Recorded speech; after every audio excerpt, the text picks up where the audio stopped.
Bom, meu nome é doutora Ana Cristina Costa de Almeida, eu sou pediatra há aproximadamente uns 33 anos e homeopata há aproximadamente uns 7 anos. Eu gosto muito de floral de Bach.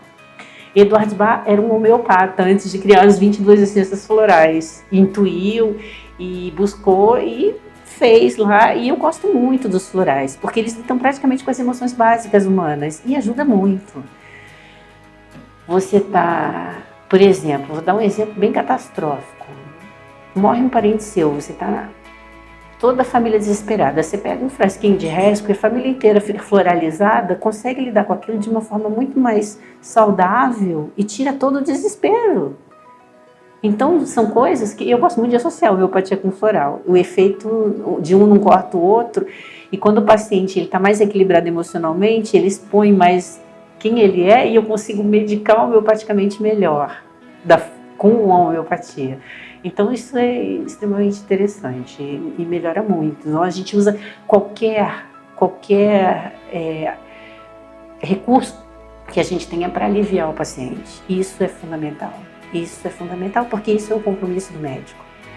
Hahnemann, que foi quem intuiu e criou o sistema de preparo de remédios homeopáticos, quem começou a fazer experimentações e a criar essa novo tipo de terapia, vamos dizer assim.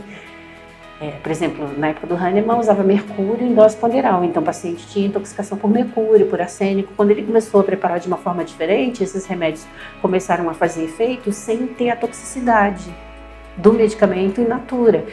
Isso em 1700 e trololó.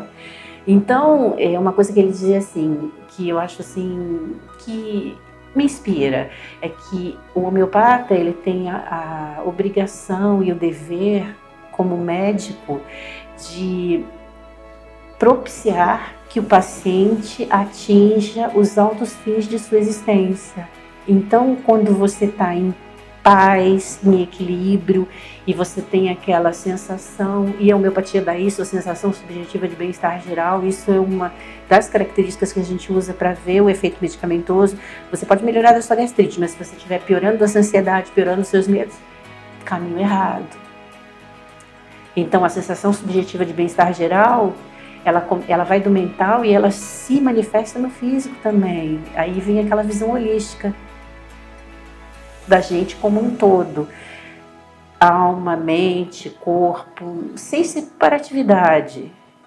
E esse é o objetivo da cura.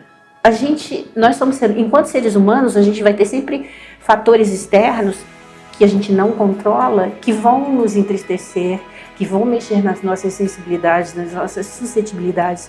Nós não somos eternos, nós vamos ter problemas, nós vamos ter falecimentos de entes queridos, nós vamos ter problemas no trabalho, financeiros e em todos os aspectos da vida, porque isso é a vida, é a vivência humana.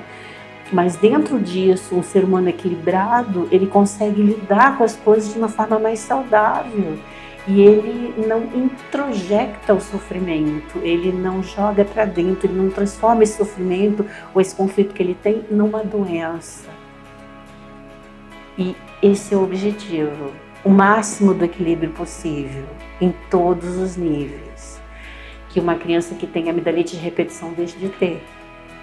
Que uma criança que tem uma adenoide grande, ela diminui, ela consiga respirar à noite, ela não fique angustiada, agônica, ou ela faça infecções de repetição e aí tem que fazer uma cirurgia com 1, 2 anos, por exemplo. Se a gente puder diminuir tudo em todos os níveis,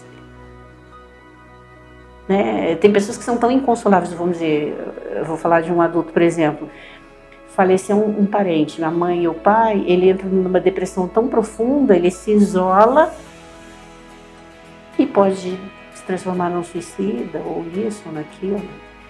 E vou falar mais uma coisa assim muito interessante da minha experiência, por exemplo, como pediatra, que eu vi a limitação dentro da alopatia, que a gente não enxerga determinado tipo de coisa, porque a gente não está preparado para isso. Chega... Esse aí eu atendi esses dias, uma criança, porque eu também faço pronto-socorro em pediatria. A criança chega e uma questão de dor para urinar. Aí, quando você vai ver o resultado do exame de urina, não deu nada. Aí a mãe fala assim, eu acho que ela está simulando, porque eu e meu marido, a gente se separou, ela anda jogando umas coisas no vaso sanitário para fingir que é sangue. Aí você olha e fala, o problema dessa criança não é uma infecção na urina. Aí você sempre conversa, ó, seus pais são seus pais, mas eles são um casal, se eles se separam, você não tem nada a ver com isso. Eles têm que continuar sendo seus pais, eles vão continuar sendo, mas você tem que conviver com isso, porque a vida não é perfeita, né? Então às vezes o conflito é esse. E o final da consulta foi um abraço da mãe, um abraço da criança e um exame de urina que não tinha nada.